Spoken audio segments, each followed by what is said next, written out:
Hi guys, இனி நம்ம பார்க்க போறது A Night of the Seven Kingdomsல இருக்கிற ஃபர்ஸ்ட் எபிசோட தான் இந்த வீடியோல பார்க்க போறோம். இது கேம் ஆஃப் த்ரோனுக்கும் ஹவுஸ் ஆஃப் த டிராகனுக்கும் நடுவுல தான் இந்த ஒரு கதை நடந்தது. வீடியோக்குள்ள போறதுக்கு முன்னாடி மறக்காம இந்த வீடியோக்கு லைக் போட்டு பாருங்க. வாங்க நம்ம டைரக்டா வீடியோக்குள்ள போய் பார்த்தலாம். படத்தோட ஸ்டார்டிங் ஹாரினோட டெத்ல இருந்தா ஸ்டார்ட் பண்றாங்க. டங்க் பாத்தீங்கன்னா அவரை புதைச்சிட்டு அவர்கிட்ட சில வார்த்தை எல்லாமே மனசார பேசுறாரு. நீங்க ஒரு மாவீரர், எந்த ஒரு காரணம் இல்லாம நீங்க என்ன அடிச்சதே கிடையாது, ஆனா இப்ப நீங்க இறந்திருக்கவே கூடாது அப்படின்ற மாதிரி டங்க் சொல்லுவான். அடுத்த நாள் அவனும் தூங்கி எழுந்த உடனே இந்த 3 குதிரைங்களை பத்தி பேசுவான். இது எல்லாமே அவரோட குதிரைகள் தான். நான் உங்க 3 பேரையுமே வித்தா ஒரு 2 வருஷத்துக்கு ராஜா மாதிரி வாழ்வேன், ஆனா அதுக்கப்புறம் பிச்சை எடுக்கிற மாதிரி நிலைமைக்கு வந்துருவோம். அந்த மாதிரி ஒரு முடிவு நம்மளுக்கு தேவையில்லை அப்படின்ற மாதிரி குதிரைங்க கிட்ட பேசிட்டு இருப்பான். டங்கும் பார்த்தீங்கன்னா ஏதோ ஒரு நகரத்துக்கு போகலாம் சொல்லி முடிவு பண்ணுறான். கிங்ஸ் லேண்டிங், லானிஸ்போர்ட் அப்படின்ற நகரத்துக்கு போகலாம் சொல்லி முடிவு பண்ணுறான். அதுக்கப்புறம் கிளம்பி போக ஆரம்பிக்கிறான். ரொம்ப தூரம் போனதுக்கப்புறம் சாப்பிட்றதுக்கு ஒரு இடத்துல நிறுத்திருப்பாரு. அப்ப முன்னாடியே ஒரு பையன் நிக்கிறான். சோ இங்க இவன் வேலை பாக்குறான்னு சொல்லி நினைச்சுக்கிட்டு குதிரைங்களை பாத்துக்கிட்டு தீனிய போடு அப்படின்ற மாதிரி சொல்லி இருப்பான். நல்லா பாத்துக்கிட்டேன்னா உனக்கு நான் பணம் தரேன் அப்படின்ற மாதிரி டங்க் சொல்லுவான். இவன் இந்த இடத்துல வேலை செய்யறவன் கிடையாது, இவன் தான் ஏகான் 4th டார்கேரியன். டங்கும் டின்னருக்காக ஒரு இடத்துல போய் உட்காந்துப்பான். அப்ப அங்க இருக்கிற லேடியும் இவனுக்கு ட்ரிங்க்ஸ் ஊத்தி கொடுப்பாங்க. அப்ப ஆஸ்போர்டுக்கு எவ்வளவு தூரம் போகணும்னு சொல்லி டங்க் கேட்பான். அதுக்கு அந்த லேடியுமே இங்க இருந்து பக்கம் தான் அப்படின்ற மாதிரி சொல்லிட்டு, என் பையன் உங்களோட குதிரைங்களை பார்த்து இருக்கானா இல்லைன்னா ஓடிட்டானா, ஏன்னா போட்டியை பாக்குறதுக்காக பாதி ஊர் அங்க போயாச்சு, நான் விட்டா என்னோட குழந்தைங்களும் அங்க போயிருவாங்க அப்படின்ற மாதிரி சொல்லிட்டு இருக்காங்க. நீங்களும் அந்த ஒரு இடத்துக்கு தான் போறீங்களா அப்படின்ற மாதிரி அந்த லேடி கேட்டுட்டு இருக்க. அப்போ அந்த இடத்துல இருந்து ஒரு ஆள் எழுந்து, நான் ட்ரங்கை பத்தி கனவு கண்டனும், என்னை விட்டு கொஞ்சம் தள்ளியே இரு அப்படின்னு சொல்லி கிளம்பி இருப்பான்.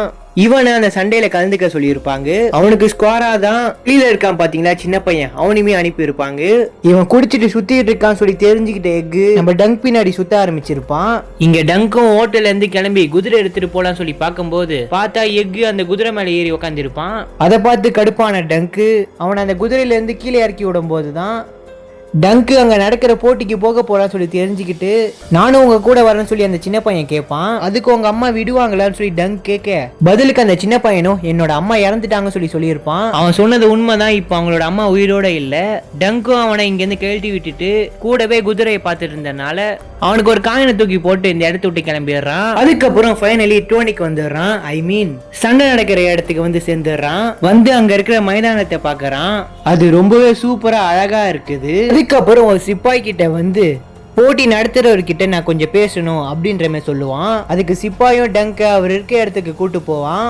உள்ள வரும்போதே அங்க இருக்க சவுத்துல அடி வாங்கிட்டு தான் வருவான். உள்ள வந்த உடனே அந்த வயசானவர் சொல்லுவாரு, இந்த போட்டியில கலந்துக்கணும்னா நீ ஒரு நைட்டா இருக்கணும். அதுக்கு டங்கும், என் கூட இருந்தவர் என்னை ஒரு நைட்டா ஆக்கி இந்த ஒரு ஸ்குவாடையும் என்கிட்ட கொடுத்துட்டு தான் இறந்து போயிட்டாரு அப்படின்னு பிளம்பர் கிட்ட சொல்லி டங்கு ஒரு நைட்டுன்னு சொல்லி பிளம்பரை நம்ப வைப்பான். இப்போ வரைக்கும் அந்த வயசானவர் நம்ம டங்க நைட்டுன்னு சொல்லி நம்பி இருக்க மாட்டாரு. நீ நைட் ஆனதுக்கு என்ன காரணம் சொல்லி அந்த வயசானவர் கேட்பாரு. அதுக்கு டங்கு ஒரு மரத்துல இருக்கிற ஒரு பறவை தான் அப்படின்ற மாதிரி சொல்லியிருப்பான்.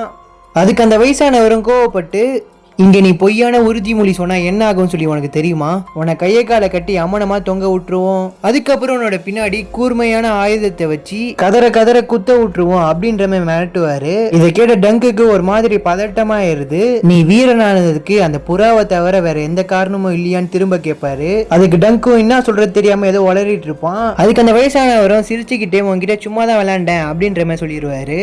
கடைசி வரைக்கும் அவனை போட்டியில சேர்த்துக்க மாட்டாரு. அப்போ அவனை அந்த இடத்த விட்டு கிளம்புவான். உடனே அந்த வயசானவர் நம்ம டங்க கூட்டு, வந்து இருக்க நைட்ல உனக்கு யாராச்சும் தெரியுமா, வந்து உனக்காக பேசினா உன போட்டியில சேர்த்துக்கிற அப்படின்ற மாதிரி அந்த வயசானவர் சொல்லுவாரு.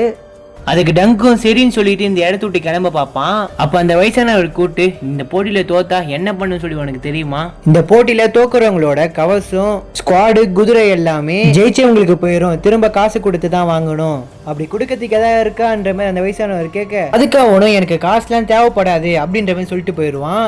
இப்ப டங்கும் குதிரைங்களை ஒரு இடத்துல கட்டி போட்டு இவன் தேடி வந்த ஒரு இடத்துக்கு போவான். அப்போ அங்க இருக்கிற பொண்ணுங்க நம்ம டங்க எஜினைட் சொல்லி கேலி பண்ணுவாங்க. எஜினைட்டுக்கு அர்த்தம் இவங்களுக்கு சொந்தமா சொல்லிக்க வீடு இருக்காது, இருக்கிற இடத்துல தான் தங்கிப்பாங்க, ஒவ்வொரு ஊரா போய் சேவ் பண்றதுதான் இவங்களோட வேலையே, அதனாலதான் அந்த பேரே இவங்களுக்கு வந்திருக்கும். இப்ப நீங்க தேடி வந்த ஆளு தூங்கிட்டு இருக்காரு, சாயங்காலமா வாங்க அப்படின்ற மாதிரி அங்க இருக்க லேடி சொல்லியிருப்பாங்க. இப்ப டங்கும் அந்த இடத்த விட்டு கிளம்பும் போது அங்க சண்டை போட்டு இருக்கத இவன் வேடிக்கை பார்த்துட்டு இருப்பான். அங்க சண்டை போட்டு இருக்கவனும் நம்ம டங்கை பார்த்து இவ்வளவு பெரிய வாழை வச்சுக்கிற என் கூட சண்டைக்கு வரியா அப்படின்ற மாதிரி கேட்பான். அப்ப டங்கும் எனக்கு சில வேலை இருக்கு அப்படின்ற மாதிரி சொல்லி நைஸா இந்த இடத்த விட்டு கிளம்பிடுவான். அதுக்கப்புறம் டங்கு திரும்ப வந்து அவர் எழுந்துட்டாரான்னு சொல்லி கேட்பான். அவர் இப்பயும் தூங்கிட்டு தான் இருக்காரு அப்படின்ற மாதிரி அங்க இருக்க லேடி சொல்லிடுவாங்க. அப்ப டங்கும் அங்க ஒரு ஷோ நடக்கத்தை பார்க்க போவான். உண்மையான டிராகன் மாதிரி செட் பண்ணி நெருப்பெல்லாம் வர வச்சு அங்க இருக்கவங்களை பயன்படுத்தி ஒரு மாதிரி எல்லாருமே என்டர்டைன்மெண்ட் பண்ணிருப்பாங்க. இந்த ஒரு ஷோவை டான்ஸ்லன்ற ஒரு பொண்ணு தான் நடத்திட்டு இருப்பா. இந்த ஒரு ஷோனால தான் நம்ம டங்கோட லைஃப் சேஞ்ச் ஆகும். அதை நம்ம அடுத்த வீடியோல பார்ப்போம். இவன் அந்த ஷோவை முடிச்சுட்டு அந்த இடத்துல கிளம்ப போது ரைமன் வந்து நம்ம டங்க ஆஃப் பாய் அப்படின்ற மாதிரி சொல்லி கூப்பிடுவான். காலையில நடந்ததுக்கு என்ன மன்னிச்சிரு, சரி வா நம்ம சாப்பிட்டே பேசலாம் அப்படின்ற மாதிரி நம்ம டங்க கூட்டு போவாரு. அவனும் அந்த டென்ட்டுக்குள்ள போய் உக்காந்து அவர் யாருன்ற மாதிரி கூட்டு வந்த கிட்ட கேட்பான். அதுக்கு அவனுமே இவர் தான் லைமன் பராட்டியன், இவரை சிரிப்பு சூறாவளின்னு சொல்லி எல்லாருமே கூப்பிடுவாங்க அப்படின்ற மாதிரி ஹேமர் சொல்லுவான். அதுக்கப்புறம் டங்கும் ரொம்ப நாள் பசிய அன்னைக்கு நைட்டு எல்லாத்தையுமே அடிச்சு காலி பண்ணுவான். அப்ப லைனர் பராட்டிய நம்ம டங்க நோட் பண்ணி என்ன நீ வந்ததுல இருந்து சாப்பிட்டே இருக்கிற, யார் நீ அப்படின்ற மாதிரி கேட்பாரு. அப்பதான் அவருக்கு நம்ம டங்கு நைட்டுன்றத தெரிய வரும். அது மட்டும் இல்லாம அந்த கிங் கூட டான்ஸ் ஆடும் போது லீமர் பாத்தீங்கன்னா நம்ம டங்கோட காலை மெரிச்சிருவாரு. அப்போ கூட வலிய தாங்கிட்டு ஜாலியா டான்ஸ் ஆடுவாரு. இந்த இடம் கொஞ்சம் ஃபன்னா இருந்திருக்கும். இது மட்டும் இல்லாம கிங் பக்கத்துல உட்கார வாய்ப்பே கிடைச்சிருக்கு. அவரோட கிரீடத்தை கூட இவனோட மண்டியில மாட்டியிருப்பான். அப்பன்னு பார்த்தா அந்த இடத்துல லேண்ட்ஸ்பேட பார்ப்பான். சோ அவர்கிட்ட இந்த விஷயத்த எல்லாத்தையுமே சொல்லி ஹெல்ப் கேட்கலாம் சொல்லி பார்ப்பான். அதுக்கு அவருமே சடனா நோன்ற மாதிரி சொல்லிடுவாரு. இப்ப டங்குக்கு லார்ட் இல்ல நைட் யாரா வந்து பேசினாதான் இவனை போட்டிலே சேர்த்துப்பாங்க. இவனு சோகத்தோட காட்டுக்குள்ள போகும்போது அப்போதான் எக்கை மீட் பண்ணுவான். அங்க அவன் ஃபிஷ்ஷை குக் பண்ணிட்டு இருக்கிறான். நீ எப்படா இங்க வந்த அப்படின்ற மாதிரி டங் கேட்க நான் ஒரு வண்டியில ஏறி வந்துட்டேன் அப்படின்ற மாதிரி எக் சொல்லுவான். சரி வா நீ எங்க இருந்தியோ நான் அங்கேயே கொண்டு போய் விட்டுடுறேன் அப்படின்ற மாதிரி டங் சொல்லுவான்.